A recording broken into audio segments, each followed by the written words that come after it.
কোরআন পড়া, কোরআন বুঝার দিকে চোখ আসে না, অন্ধ ছিলে কোরআন থেকে, আল্লাহর দিন থেকে।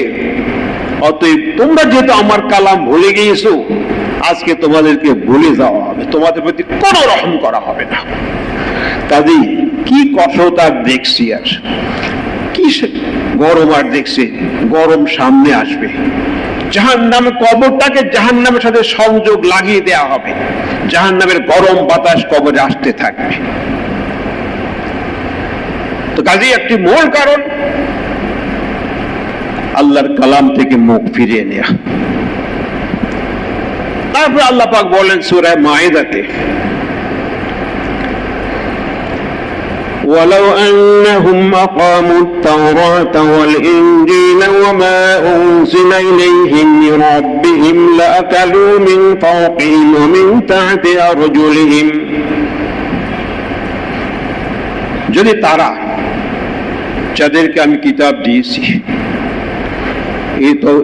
এই ইহুদ নাসারা সর্বশেষ কিতাব, আমরা কিতাবের অনুসারী, তারা যদি তৌরাত বাস্তবায়ন করত, তৌরাতের বিধান তাদের সমাজে, তাদের দেশে, তাদের রাষ্ট্র বাস্তবায়ন করত, ইনজিলের বিধান বাস্তবায়ন করত, ওমা উনজিলা ইলাইহিম মির রাব্বিহিম, তাদের রবের পক্ষ থেকে যে বিধান নাজিল করা হয়েছে সর্বশেষ কোরআনে কারীম যদি বাস্তবায়ন করত তাদের সর্বক্ষেত্রে, লাআকালু মিন ফাওকিহিম ওয়া মিন তাহতি আরজুলিহিম, তাহলে খাবারের কোনো সমস্যা হতো না, কোনো সংকট দেশে দেখা দিত না। উপর থেকে খেত, নিচ থেকে খেত, উপর থেকে আল্লাহ সময়মতো বৃষ্টি দিতেন।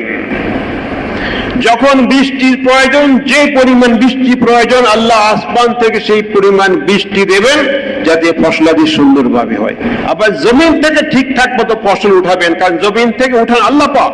ফালিকুল হাব্বি ওয়ান নাওয়া, এই আপনি তো একটা বীজ ফেলে আসে, এটা ফাটায় গাছ কে তোলে? আল্লাহ পাক বলেন, আল্লাহ পাক এটা ফাটায় গাছটা তিনি তোলেন।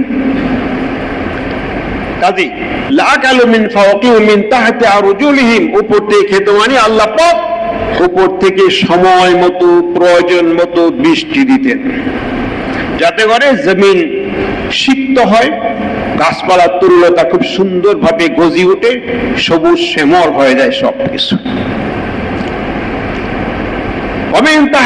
এবং নিচ থেকে গাছগুলি আল্লাহ পাক সেভাবে সুন্দর করে উঠাবেন, কোন মুসিবত দিয়ে, পোকামাকড় দিয়ে, অতিরিক্ত বন্যা দিয়ে কিছু নষ্ট করবেন না। খাবারের কোনো সমস্যাই সৃষ্টি হবে না, শান্তিপূর্ণ পরিবেশ তৈরি হবে। সূরা আরাফে আল্লাহ পাক বলেন, ولو أن أهل القرى آمنوا واتقوا لفتحنا عليهم بركات من السماء والأرض। যদি জনপদের লোকেরা খাঁটি ঈমান আনত এবং তাকওয়া সৃষ্টি করতে পারত, যে তাকওয়ার ওয়াজ সবসময় শুনে আসতেছি, এই জনপদের লোকেরা যদি ভালোভাবে যে ঈমান আনা দরকার সেই ঈমান আনত, যে পনকে সূরায়ে বাকারায় প্রথমবার আল্লাহ বলবেন, فإن آمنوا بمثل ما آمنتم به فقد اهتدوا। ও সাহাবারা, তোমরা যেমন ঈমান এনেছো ওরা যদি ওই রকম ঈমান আনে, খালি আমি মুমিন, আমি মুসলিম এই কথা বললি, দাবি করলেই হবে না, ওই রকম ঈমান যেমন সাহাবারা এনেছেন, ফাকাদ ইহতাদাও, তাহলে সঠিক রাস্তা পাবে, হেদায়েত পেয়ে যাবে। তারপরে প্রথম দিকে আল্লাহ পাক বলেছেন, وَإِذَا قِيلَ لَهُمْ آمِنُوا كَمَا آمَنَ النَّاسُ قَالُوا أَنُؤْمِنُ كَمَا آمَنَ السُّفَهَاءُ أَلَا إِنَّهُمْ هُمُ السُّفَهَاءُ وَلَكِنْ لَا يَعْلَمُونَ। যখন তাদেরকে বলা হয় ওরা যেমন ঈমান আছে, তোমরা যে ঈমান দাবি করো এগুলা সঠিক নয়, ওরা যেমন ঈমান এনেছে ওই রকম ঈমান আনো, ওরা বলে ওর তো বেকুফ। বেকুফ না হলে কি এই আধুনিক যুগে, এত উন্নতি প্রগতি যুগে ওই মানদাত্তা আমলের আল্লাহর কিতাবে বসে আছে এখনো, ওরা মানদাত্তা আমলের বিধান নিয়ে ওরা ব্যস্ত আছে এখনো, ব্যাকডেটেড পিসের ঘুরতে ওরা। আল্লাহ বলেন, ও দুনিয়া মানুষ জেনে রাখো, ওরা বোকা নয়, বোকা তোমরা।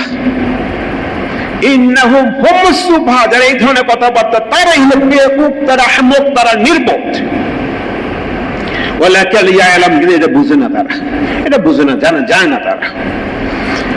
কাজেই ولو أن أهل القرى آمنوا واتقوا لفتحنا عليهم بركات من السماء والأرض।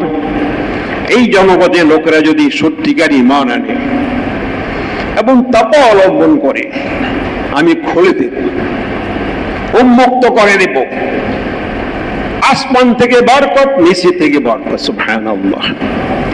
আসমান থেকে বরকত, বৃষ্টি দিবেন সময় মতো, যাতে করে ফসলাদের সুন্দরভাবে গজাইতে পারে, উঠতে পারে।